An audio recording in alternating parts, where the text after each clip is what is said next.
하나님 말씀 사도행전 2장 47절입니다. 합독하겠습니다. 하나님을 찬미하며 또 온 백성에게 친송을 받으니 주께서 구원받는 사람을 날마다 더하게 하시니라. 아멘. 주보 5페이지를 참고해 주시기 바랍니다. 오늘은 전도 미션 실천이라는 제목으로 함께 은혜를 나누고자 합니다. 우리가 전도 운동을 일으키려면 성령이 함께하고 또 우리를 도와주시는 줄 믿습니다. 반대로 이 사탄마귀 흑암도 역사합니다. 내가 진짜 전도자가 맞다면 성령님이 나를 이끌어 주실 거고, 내가 진짜 전도자가 맞다면 이 사탄마귀 귀신의 세력은 이 모양 저 모양으로 전도를 방해합니다. 예수님도 그랬고 또 초대교회 사도들도 그렇고 계속해서 전도자들이 많은 고난과 핍박을 받았습니다. 우리나라 토마스 선교사님은 복음 전하러 왔는데 참수형을 당했죠. 목을 베었고 그냥 성경책만 전해주고 순교를 당했습니다. 그렇지만 그 성경책 받은 사람들은 다 예수 믿게 되고 또 구원받는 역사가 일어났습니다. 왜냐하면 성령이 그 현장 가운데 함께 하시기 때문에. 우리가 어린아이 한 명을 전도해도 안 돼요. 사탕 주고 뭐 선물 주고 됩니까? 안 돼요. 성령이 역사해야지만 그 아이들의 마음의 문이 열리고 하나님 말씀이 믿어지고 깨달아지고 하나님 말씀 예수 그리스도를 영접하게 되는 줄 믿습니다. 그래서 항상 우리는 전도할 때 성령께서 우리와 함께 해달라고 기도하면서 이렇게 성령께서 인도하심을 따라가야 될 줄 믿습니다. 그래서 우리는 전도 운동을 일으켜야 되는데 전도 미션 이것을 실천하라고 합니다. 하나님께서는 땅끝까지 이르러 내 증인이 되리라고 했고 모든 민족에게 복음을 전해주라고 사명을 주셨습니다. 그러면 사명을 듣고 실천할 수 있는, 도전할 수 있는 그런 은혜가 있기를 바랍니다. 그래서 미션 1, 미션 2, 미션 3. 그러니까 미션 첫 번째는 뭐냐면 전도 미션을 실천하기 위해서 나의 전도 현장을 확정하라고 합니다. 타켓을 정하라고 했죠. 여기저기 다니지 말고 이 현장을 하나님께서 나에게 주셨는데 이 현장을 반드시 복음화시키겠다 하면서 구체적으로 막연하게 하지 말고 구체적으로 타켓을 이렇게 정하라고 이렇게 하셨습니다. 그래서 우리 새은혜교회 같은 경우에는 올해 타켓이 아이파크 위브 현장이잖아요.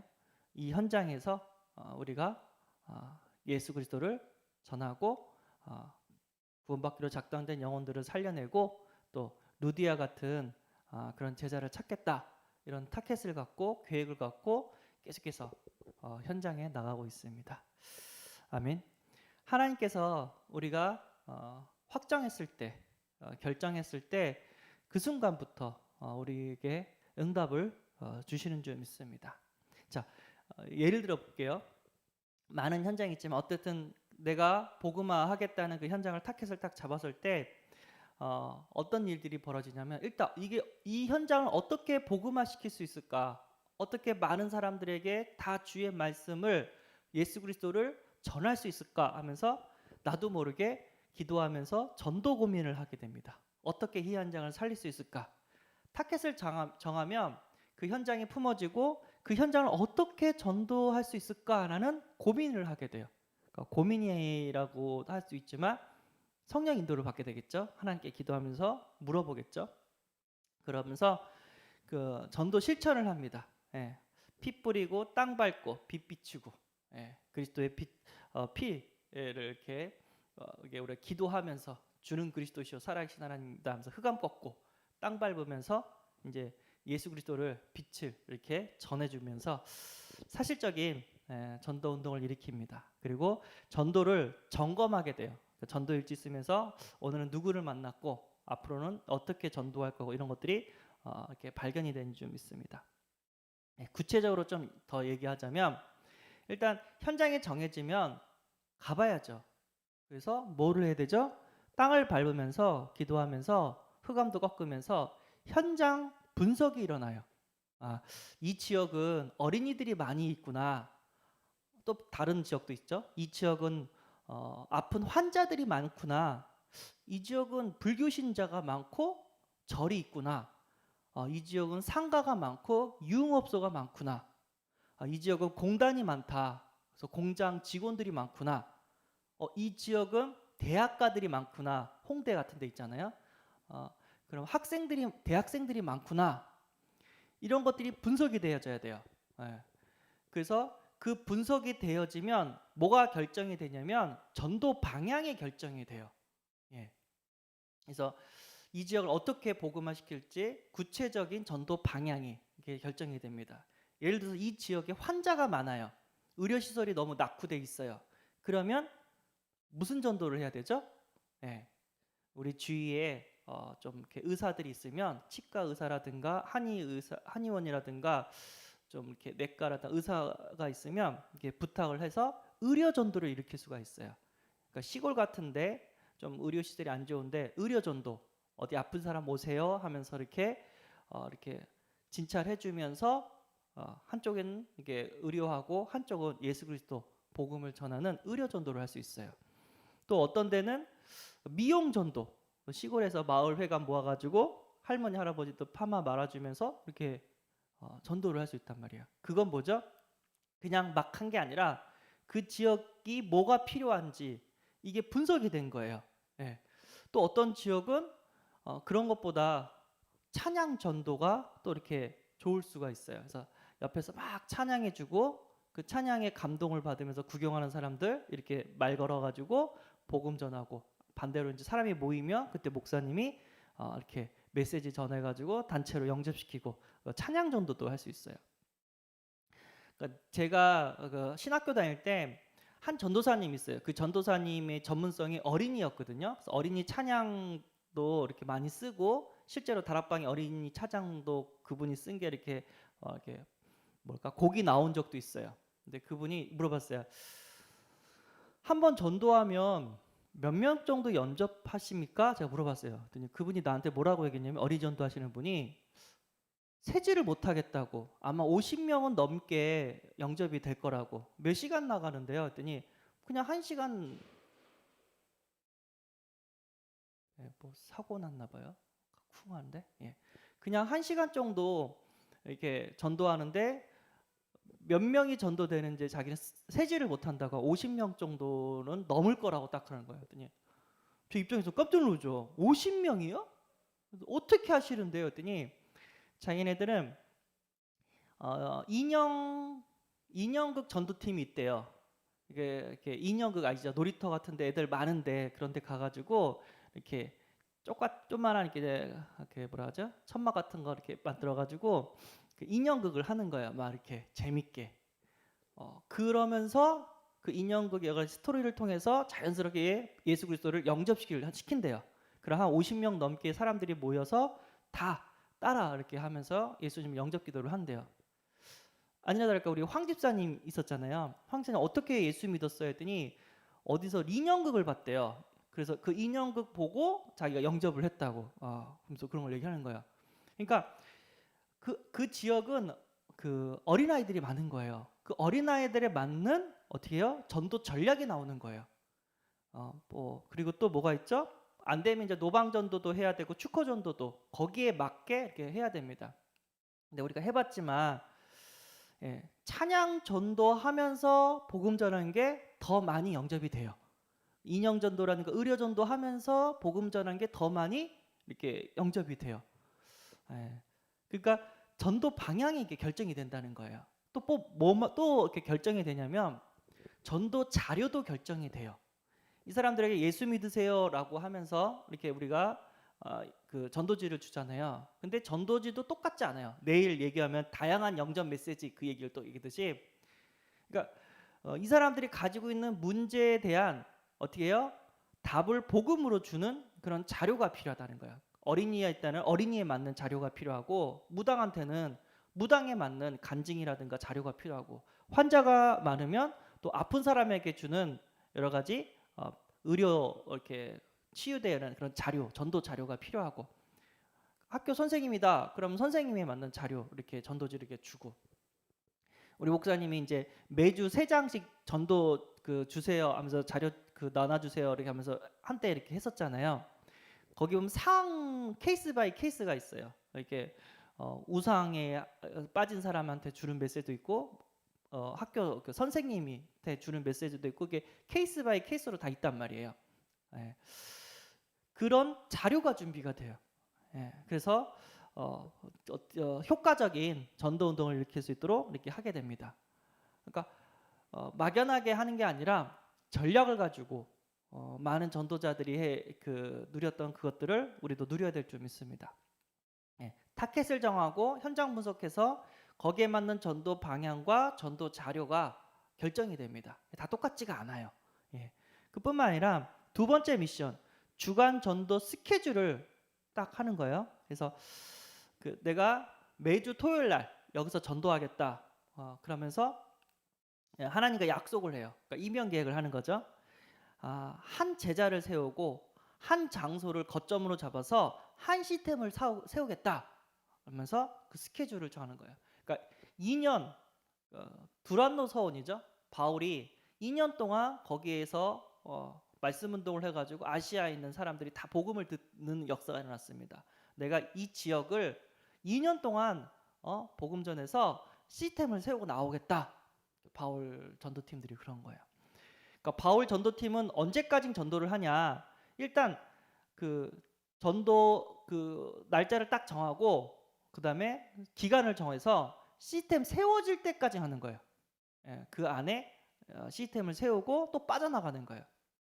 그래서 계속해서 하지 말고 우리는 여기서 전도해서 시스템 세워지면 또 다른 데로 지역으로 옮기고 또 이렇게 전도 운동을 일으키고 그래야 될 줄 믿습니다. 우리 아이파크 2부에서 만약에 제자가 채워지고 다락방이 세워지고 지교회가 세워졌다. 그러면 우리가 전교인이 그곳에 전도할 필요 없어요. 왜냐하면 그 시스템을 통해서 또 전도가 일어나기 때문에 또 다른 황금 어장을 찾아가야 됩니다. 예. 그러니까 이걸 했다는 거예요. 전도 스케줄이 있다는 거예요. 내가 2년 동안 이 대학교를 다니는데 이 대학교 안에서 시스템을 세우겠다 하면서 이렇게 복음 운동을 하고, 내가 2년 동안 군대에 갔는데 이 군대 안에 시스템을 세우겠다. 그럼 거기에 이렇게 시스템을 세우고, 그러면서 자기의 전도 스케줄이 있냐 없냐 이런 것들을 또 이렇게 점검을 해서 우리 응답을 받아야 될 줄 믿습니다. 그리고 중요한 건 뭐냐면 전도팀입니다. 세 번째 미션, 전도팀. 물론 개인 전도도 있어요. 성경에 보냐면은 사도행전 8장 1절에서 40절 누구 얘기 나오냐면요, 빌립 집사가 나와요. 이 빌립 집사가 사마리아 성에 복음을 전해요. 그 당시 사마리아 성은 유대인들이 아니라 혼혈인들이 많이 살았어요. 그래서 유대인들은 사마리아 성을 우회해서 가요. 거기는 상종을 안 하겠다. 그런 버려진 땅인데 빌립 집사가 이 복음 듣고 혼혈인들이 많이 사는 그 사마리아 성에 복음을 전해요. 아니나 다를까 귀신이 떠나가고 질병이 치유되어지고 진짜 성에 큰 기쁨이 일어나요. 또 이렇게 지나가면서 성령의 인도를 받으면서 누구를 만나요? 에디오피아 내시를 만나요. 예루살렘 성에서 예배드리고 두루마리 성경, 이사야 성경책을 읽고 있는 에디오피아 내시를 만나서 그 성경을 이해하냐?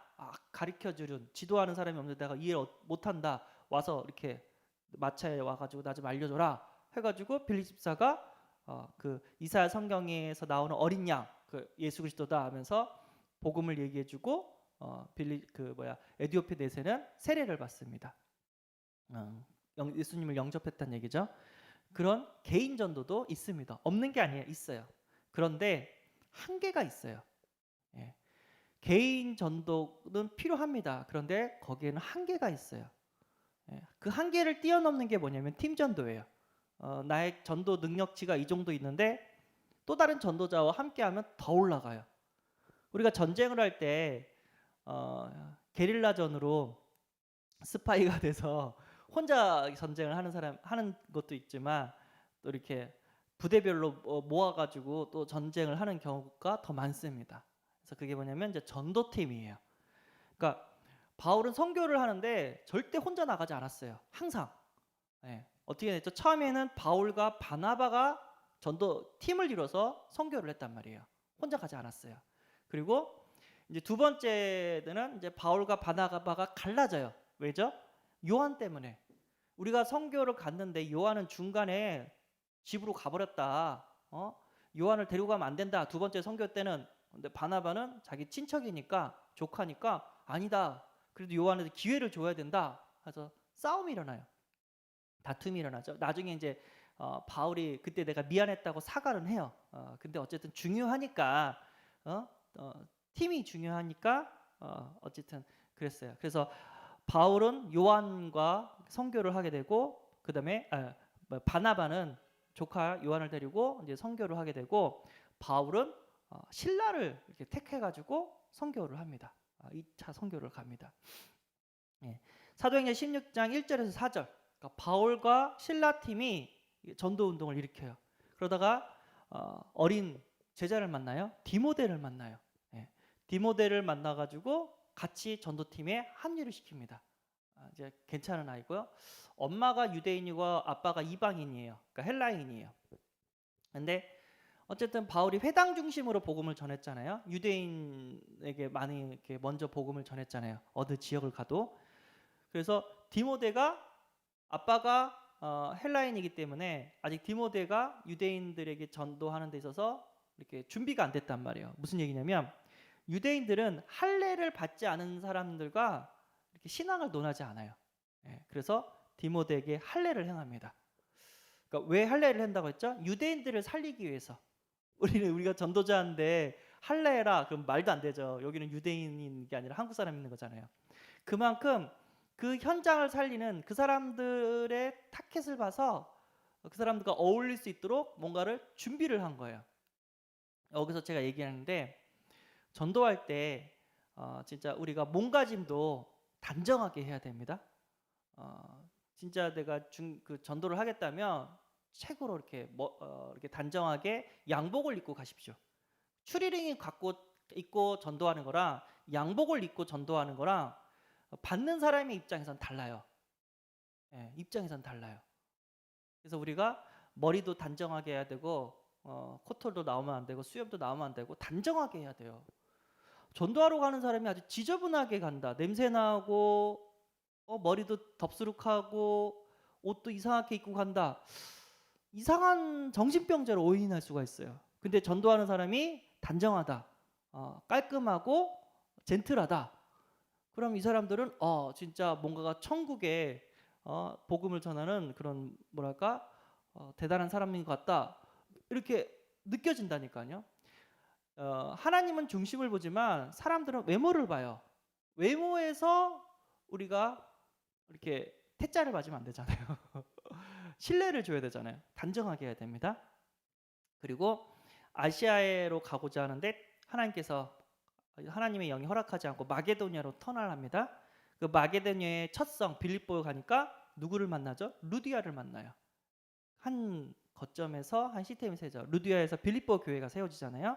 그리고 또 바울과 실라가 전도하고 있는데 귀신 들린 여종, 그러니까 귀신 들려서 점치는 여종이 막 엽세요. 이 사람들은 지극히 높으신 하나님의 종으로서 너희들에게 구원의 길을 전하는 자다 하면서 귀신 들린 여종이 막 얘기를 해요. 바울이 너무 괴로워서 예수 이름으로 귀신을 쫓아져요. 그래서 그 여종의 주인이 더 이상 점을 쳐가지고 수입을 볼 수 없게 돼가지고 바울과 실라를 고발합니다. 그래서 감옥에 가죠. 그 감옥에서 기도하고 찬양하고 하는 가운데 지진이 일어나고 옥문이 열려요. 그때 간수장이 죄수들이 다 도망간 줄 알고 자살하려고 했는데 바울과 실라가 죽지 말라고, 우리 여기 다 있다고, 도망가지 않았다고. 그래서 선생이야, 내가 어떻게 하면 구원을 얻으리까? 주 예수를 믿으라. 그럼 너와 내 집이 구원 얻으리라. 그 사건으로 해서 간수장이 집이 다 구원을 받습니다. 바울 혼자 선교한 게 아니에요. 바울은 선교팀을 가지고 선교를 한 거예요. 그리고 팀도요, 어떤 멤버와 함께 가냐에 따라서 또 달라요. 그래서 이게 편을 짤 때 항상 그래요. 잘하는 사람 2명 붙이면 영접 되겠죠. 잘하니까. 그런데 못하는 사람 2명을 붙여버리면 아무 역사가 일어나지 않아요. 그럼 어떻게 해야 돼요? 조금 힘들더라도 잘하는 사람, 못하는 사람을 이렇게 짝을 들여가지고 잘하는 사람이 먼저 영접을 시키는 걸 보여주고 못하는 사람에게 문을 열어줘가지고 이분이 당신에게 복음을 전하고자 합니다 하면서 이렇게 자연스럽게 그분이 전도지로 이렇게 복음을 전할 수 있도록 이렇게 가이드를 해요. 저는 이제 고3 랩런트들이랑 같이 가는데 처음엔 제가 영접을 시키는 걸 보여줘요. 두 번째는 제가 딱 이렇게 말을 걸다가 이 사람이 영접될 사람이다. 그럼 이제 양해를 구해요. 네, 이제 전도를 줬는데 이 사람이 전도지를 보는 거예요. 이 전도지를 읽어주고 싶은데 그리고 기도해주고 싶은데 그래도 되겠냐고 해달라고. 그러면서 이 형이 고3 형인데 이 고3이 읽어주면서 기도해줄 거라고 한번 들어보시라고 하면서 주원이라든가 요셉을 붙여요. 그러면 걔네들이 워크샵 한 대로 그대로 이렇게 읽으면서 영접 초청까지 이렇게 기도해주고 이렇게 빠져나옵니다. 하면서 전도 운동을 계속해서 지속적으로 일으킵니다. 이래야지 재밌죠. 전도팀의 응답을 받으면 너무 행복해요.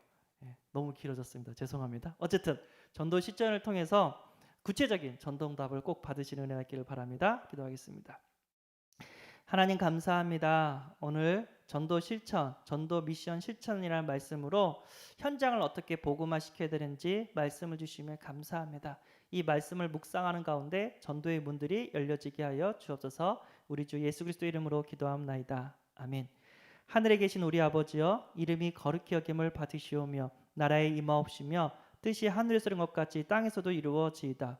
오늘날 우리에게 일용할 양식을 주옵시고 우리가 우리에게 죄지은 자를 사하여 준 것 같이 우리 죄를 사하여 주옵시고 우리를 시험에 들게 하지 마옵시고 다만 악에서 구하옵소서.